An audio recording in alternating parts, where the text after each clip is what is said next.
What's up, TrunkSlayers? So this isn't a topic I would normally make a video about, but this question gets asked a lot in some of the chat groups I'm in, and I have some general thoughts on it that I wanted to put to video so that I can reference it for people later. So basically, there's a lot of times when the relatively small MSP that's never really done any sort of M&A ever gets put in a position to potentially, for lack of a better term, buy another technology provider. Uh, and they don't know what to do. And there's a ton of really good resources already for this. So I'm not going to rehash those things. And also, I'm not an expert on those things. What I want to talk about specifically is the most common scenario where the small MSP finds himself in a position to buy a sole proprietorship, but that sole proprietorship is structured in a way where there's not really much of a discrete business outside of the owner themselves to buy. And kind of some stuff to think about when you get into that situation. A lot of these videos are put to the perspective of that sole proprietor and what to do to make yourself more purchasable. And so you just, flip this video around, and then that's what that video will be for you. I guess like play it in reverse or something. So we're going to talk about that a little bit. And we're going to address a few major points and a few things that I've seen. And to be clear, while I was involved in an MSP that did a lot of M&A and eventually grew up into a very big MSP, I was never the CEO. So a lot of this is more from the lens I've seen as the operations person who actually had to make this all work once people said yes. It's the first thing I think, in my opinion, the most important thing operationally. So at the end of the day, assuming this all works and somehow an agreement is reached, you need to take two businesses and now have them be one business. And at the micro scale, you have one functional business that's maybe just absorbing clients from the other business. But either way, you got to take a subset of people who never agreed to be supported by you and somehow not only convince those people they want this, but also make it all work in a way that flows together nicely. And that's an important element that I think gets left out of a lot of these talks, especially at the micro level. I've said things similar in terms of how your employees feel at the larger level during an actual merger. But think about this. None of this person's clients are choosing to be serviced by or bought by you. They didn't get to have a say in this. And so their opportunity to have a say comes largely after the sale. And that can cause some problems for everybody. And keep in mind that they can opt out. In contracts, if those exist, are only as enforceable as everyone's willpower to enforce them. So what ends up happening is you may or may not arrive at a proper valuation. You may or may not arrive at a way to structure the deal. But most of the meat and potatoes of making sure that this isn't the worst decision you made this fiscal year come after all of that.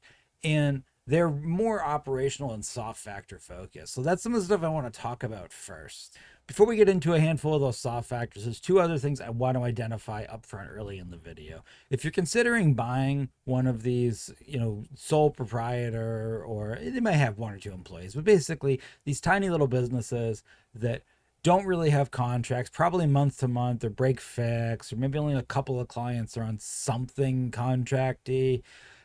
Y'all know what I'm talking about. You need to also assess two other factors before you agree to terms. You need to first just, is there anything here to buy? And that can be kind of a rough hit for everybody, not just the seller. So obviously from an ego standpoint, the seller feels they've built something and it's worth money and they want to sell it. And finding out that in fact they haven't really built anything and there's nothing to sell can be very rough. But that can happen to the buyer as well. This is exciting. And when you hear about the possibility of a deal like this to suddenly grow your client base by, I don't know, 30%, 50%, that's exciting. And it can also be disappointing for the buyer to recognize that there's not actually anything here to buy. So I think that's important early up front to come to terms with that and accept it. When I say that, I mean, are you, if you think of this old school, like think of this like a restaurant. If you were buying a restaurant, is there a brick and mortar building with a sign with chairs and a kitchen and staff that you can buy? I don't mean is it profitable or not, just does it exist? And our MSP version of that may include a brick and mortar and employees, but largely also is there some sort of defined, repeatable way they've been doing business that all the clients are mostly engaged with, protected by some type of longer term contract? And if the answer to any of that is no, both of you early on should just kind of come to terms with the fact that you're not buying a business. You're potentially transferring a book of clients from one technology provider to another one. There's nothing discrete and tangible to buy. And that can change a lot of the equation early up front, and it can have effects on how things are approached emotionally, how things are approached, logically, financially, operationally. So just make sure you're on the same terms, both buyer and seller, with that concept that there very likely may not be anything to buy. And then the other thing that's important with that is, so normally business owners do this thing, entrepreneurs especially, where you think about what could be. You tend to make decisions about what could be, not what is now. And most entrepreneurs tend to dramatically overestimate their ability to influence what could be. It's probably why you're all gamblers. And this is kind of the same situation. So make sure, especially buyers here, that you do an accurate assessment before you agree to final terms about what your goal is in buying this business, what your goal is here, and make sure that goal is realistically achievable. And I say this because a lot of you are going to try to see past the profitability. You're going to come across a small business like this that probably is not very profitable. The owner might be paying themselves, but short of that, there's probably not a lot of profit being generated. And you might be saying, well, that's okay. That'll change when they're my clients. And that may, in fact, absolutely be the case. In fact, that may even be hard to do. But you just have an awareness of what your goal is. If your goal is currently, I have 40 MSP clients that are all relatively standardized on, 1-year agreements. And this is 20 different clients, of which 8 of them I want. And of those 8, none of them are on an agreement. They're all month to month. They're all totally different. Well, they might be paying this person a lot. They might be willing to pay you a lot, but they're probably not going to be profit centers for 3 years. And so your goal just became not just acquire 8 new clients. It's acquire 8 new clients at once that aren't aligned with your stack, that you didn't go through your normal stack presentation and alignment process with, and keep them from churning for long enough so you can start turning your normal profit. And if you're saying, oh, well, that's okay, I can just focus on these 8 clients as something else. Yeah, that's an entirely separate business from your regular business, which now means that you've basically just opened a sub business where everything is done differently. And that's going to start to affect your current business. It's just important to think about that goal and what you're trying to do and why. You probably can turn a good portion of those clients into well-aligned, happy clients, but it's not going to be the day that you sign the purchase and sale agreement with this new company. That very likely is going to be a long-term project, and it's a gamble. And I think that's important to understand because it will change your mindset with everything else. One of the most important factors that I think doesn't really get enough attention for this type of sale, let's go back to the soft factors, is most of the times in these types of arrangements, you're going to be turning the exiting business owner into basically a midterm or short-term salesperson for you. You're probably going to do some sort of earnout or conversion where they're going to get paid a commission on all of their existing clients. They can get to put ink on paper to one of your contracts and agree to your stack alignment. And this can be highly effective. We did this at our MSP a number of times, and It's highly effective. But there's some things you need to look for that'll give you a better idea of how much risk and difficulty there's going to be that will help you then assess based on the sort of like skill level and level of wanting it that the exiting owner has, so you can get a better idea of how to incentivize them, if at all. And so some things that I would look for, first I would look inward at yourself. So you figure you're going to be taking on a book of business where your goal is to convert as many of those clients into resembling your existing normal clients that would come from your normal sales process. What are your capabilities to suddenly add on, I don't know, 5 to 15 clients that don't fit your normal delivery process right now? Right now. Like, not spread over a year, as you probably are currently doing. Right now, today, in a month. You got to think about that. And you got to look at some elements, not just from a technical standpoint, but from a business, how you conduct business standpoint. So what are your agreements like? Are your agreements 1 year, 3 year agreements, things like that? Well, if these folks were on month to month, that's a big hurdle to overcome. That now, not only do they have to switch who provides their technology and how, they have to switch the type of business relationship they have. Do you have any sort of requirements? Maybe you require everybody to have MFA. Maybe you require auto pay. All of these different things are all now additional hurdles you need to overcome with this new book of business. So you want to assess how similar, what's the delta between what a good client looks like at my MSP and what a good client looks like at this MSP I'm considering buying, and how much of a delta is there, and how much of that delta, not around the brand of firewall or AV, but is around business process alignment, because that's the stuff that's going to get you. Right? If somebody up front says, yeah, I don't care, I'll go your full security stack and full, whatever, suite, and I'll lease everything at the beginning, I'm fine with all of that. And you're like, hey, this is great. But then you find out that this person is used to getting net 30 and your payment due on receipt. Well, that's a problem. And if that person's been paying net 30 for the last decade to this other person, they're not going to just magically have the ability to switch over. You may now start having to, chase accounts. These are all things you got to think about, because they add friction points, which cause this other person to say, I never got a chance to shop for a new vendor the way I normally would either. I don't know if I like this relationship. And you do want to try to avoid that stuff. How aligned is your existing tool stack, and what's that level of alignment? And basically what I'm asking here is, what's your slop tolerance? Because if your slop tolerance is either really, really, really high or really, really, really low, this probably isn't a massive friction point, because each potential client is either going to be fine the way they are or objectively 100% not fine the way they are. It'll be very binary for you.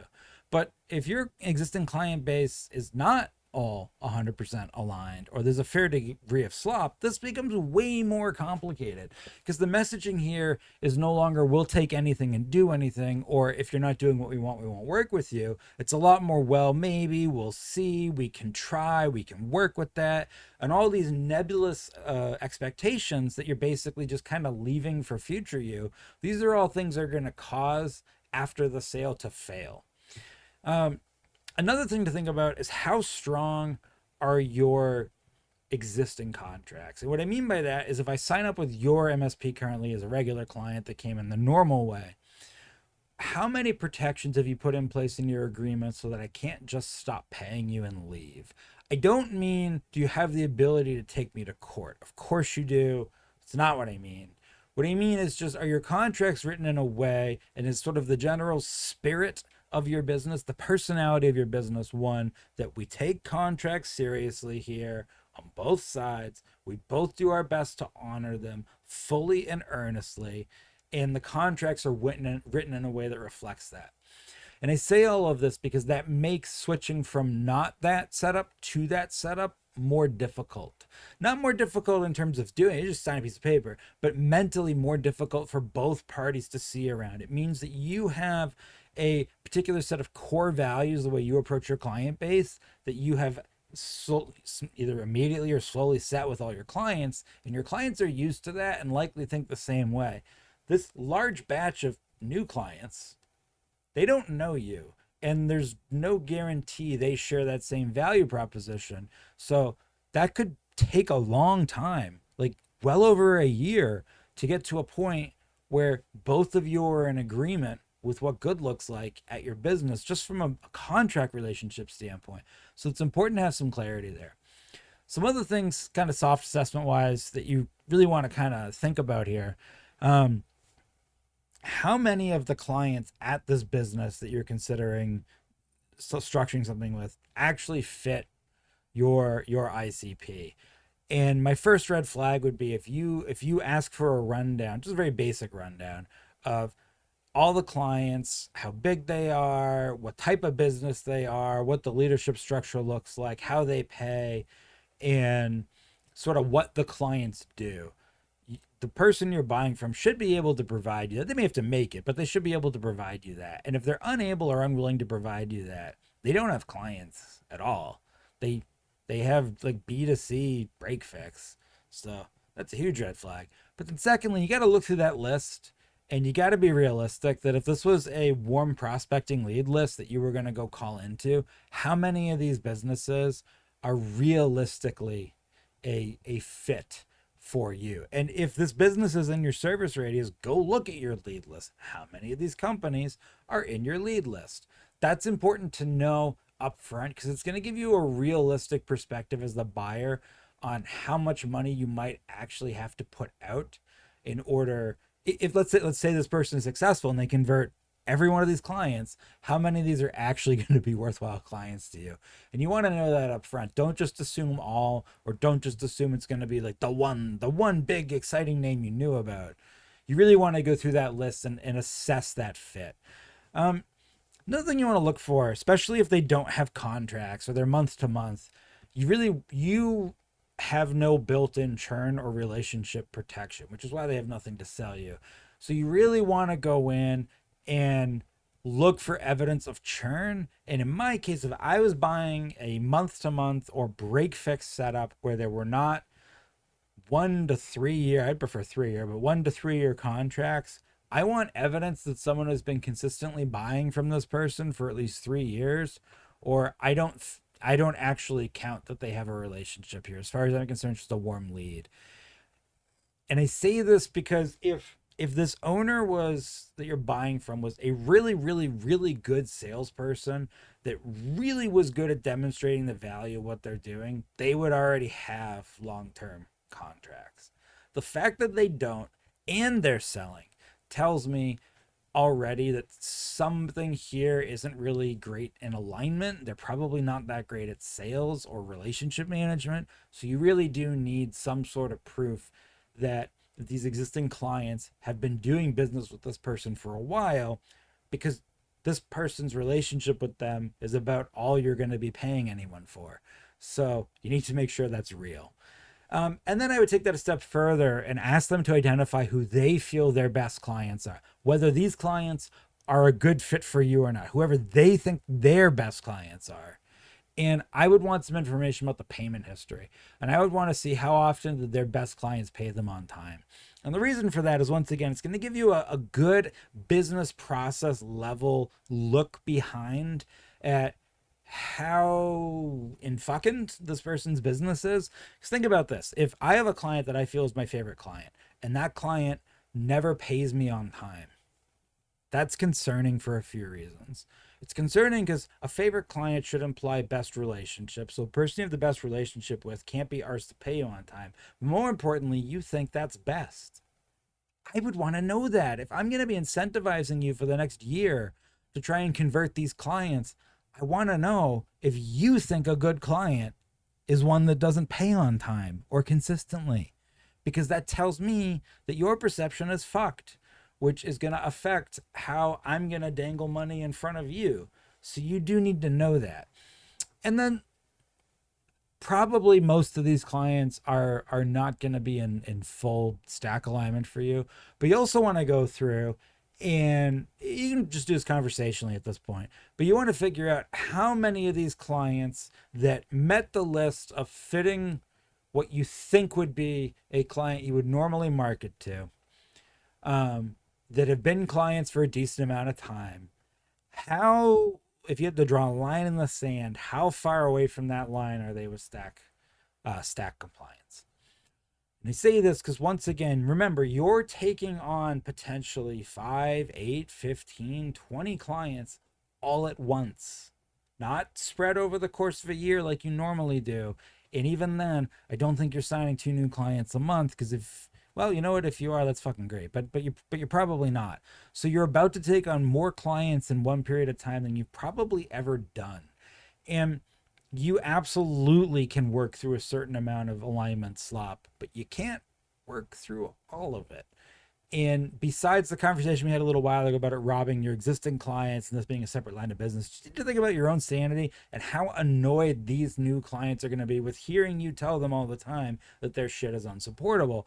So you need to figure out how many of them, if you draw a line in the sand of things I will not support, how many of them fall over that line.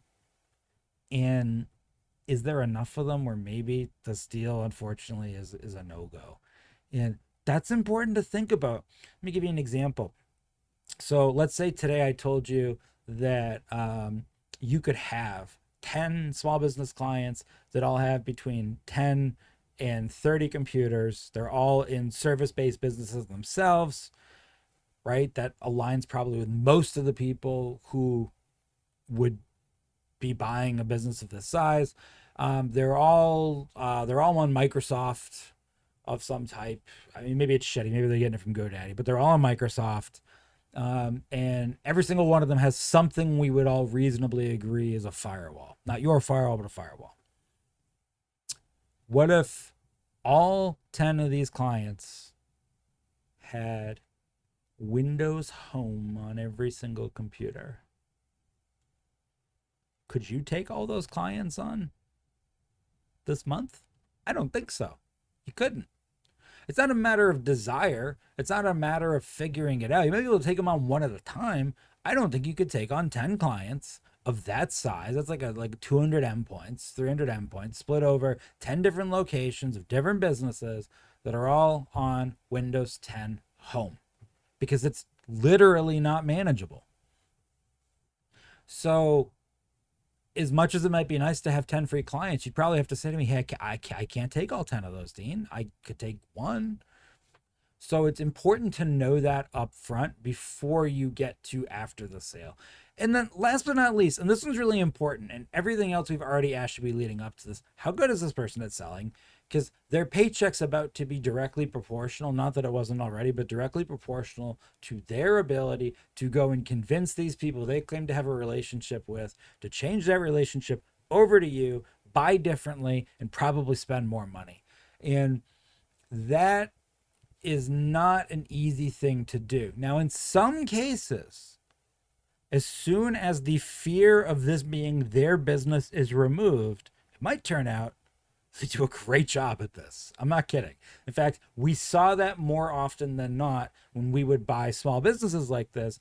Once the weight of the world wasn't on the owner's shoulders anymore, it wasn't his or her risk every morning to wake up and worry about managing anymore. They became fantastic salespeople and were very good at selling new ink to these clients. But that's not everybody. And so everything else you've already assessed should give you a pretty decent idea of if this person was any good at all at selling. And I don't mean good at generating referrals. I don't mean farming. I mean, were they any good at going out and selling new things to new people? Because that's basically what they're going to have to do here in order to make any money and for you to make any money. And you need to have a good idea around that up front, because it will significantly affect how you structure the deal. One other little bonus thing I wanted to toss in there. So usually businesses of this size don't have a physical location. They don't have employees. They don't have any traditional assets. And if they do, they probably nothing you want to care about. We bought once a company that had a B2C computer repair desk storefront and then an MSP business. And of course we didn't what am I going to do with a computer repair store? Uh, but something that maybe gets overlooked sometimes, or we brush off, is some of these smaller businesses like this, they don't think they have a vertical, but they absolutely have a word of mouth vertical. A big one around us was marine stuff, and you would get these small guys that had their break fix month to month clients, but they were all like, I don't know, boat mechanics or something. And all of them knew each other, and they all knew that each other used the same IT guy. There is some value in that concept. So I would look a little bit to see, do they have they done that intentionally or unintentionally? Probably more unintentionally than intentionally. And is it associated somewhat well with their logo or brand name, not the owner? And if the answer is yes, there may be a little bit of an asset there to think about. And that can be helpful to figure out, because that can be a way for you to give kind of an olive branch in this sale to whoever this person is. You're going to kind of have to figure this out on their behalf. You can't really trust them on this. This works a lot better if there's market overlap, of course, but that is something to look for. And it's something that at a larger scale of acquisition tends to get brushed off. So we don't see it a lot in these conversations. But if you think about it, if you buy, I don't know, Chris's computers. I'm making that up because it's an alliteration. If you buy Chris's computers and everybody within a 10-mile radius knows Chris's computers, that's the place to go if you use a MacBook and you support, like I said, boat engines and that particular combination in that radius. That is the business with 20 years of good reputation. Yeah, it's all break fix, but that is the place. To the point where you could go into another boat mechanic that isn't using them and say, have you heard of Chris's computers? And they'd say, oh, that's the Mac guy that does boat mechanic computers. That's what I'm talking about. If they've built that, that has a little bit of value, especially if you want to continue doing that. So just think about that a little bit as well. A couple other, as I round this video, a couple other just sort of soft factory things that you really want to kind of think about and make sure work in a way that's going to make everyone happy. Make sure, so if you're doing an earnout, which is probably how this is going to be structured, where you're going to go in and you're going to give this person some sort of immediate bonus, closing bonus for every client of theirs that you want. They convert over to sign your piece of paper, and then some sort of probably declinating commission over a period of time. That I suggest the longest period of time you can get them agreed to, because you're basically buying someone's relationship. So a year is definitely better than 6 months. 6 months is better than 3 months. And then you'll pay them some sort of commission over that period of time, and then that's it. This person's probably going to want money up front, but unfortunately they're not going to get a lot of money up front because they don't really have much to get paid up front for, yada yada. All of this requires that you both have reasonably agreed to goalposts. So if you think of this like an employee, this is an employee that you didn't hire, that never agreed to work for you, basically, who's going to be your salesperson. You want to make sure that you both have agreed to performance metrics. And I would go further than just they become a client at new MSP. That may be the only metric either one of you care about, but I would agree to more performance metrics than that, so that you both have them as leverage to keep the whole thing fair. So they could be like financial, revenue, gross margin, net profit. They could be non-financial, like market acceptance. That's probably going to be less of an issue. Tech alignment, shit like that, whatever. But I would just come up with some goalposts that both of you agree are fair, that both of you understand and have defined somewhere, so that both of you can use that language throughout this entire process, because you're going to be interacting with this person for a decent period of time. I would also, this dovetails nicely, make sure you define well the earnout period. And on top of that, and I would assume in most cases here it's probably gonna be about a year, but on top of that, also with defining that earnout period, think creatively about how long do they have to generate these earnouts? How much time will you give? So if they're a salesperson and these are all warm qualified leads, how long are you going to let them have that lead in the sales cycle before it doesn't count or you have to take it over? So that's important, because I can tell you one of the things we've run into sometimes is it'll be within, let's say, that first year, the previous owner goes, tries to convert a client we want, fails. That client continues to consume break fix services for a number of months because, some sort of initial, like, we won't throw you to the wolves clause was put in for all the clients. And then you at your MSP months later put in the work and then convert this person anyways. Convert them like you would someone off the street.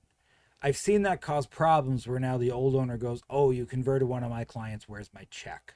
So you want to make sure you've defined the period of time they have to be able to convert these clients. And if they're converted, if those clients are being converted within that time period, I would say in most cases, that's their commission check, no matter who did the work. So that's something you got to remember. Um, Also, how you're going to measure and how you're going to pay them is something that I would determine and talk through.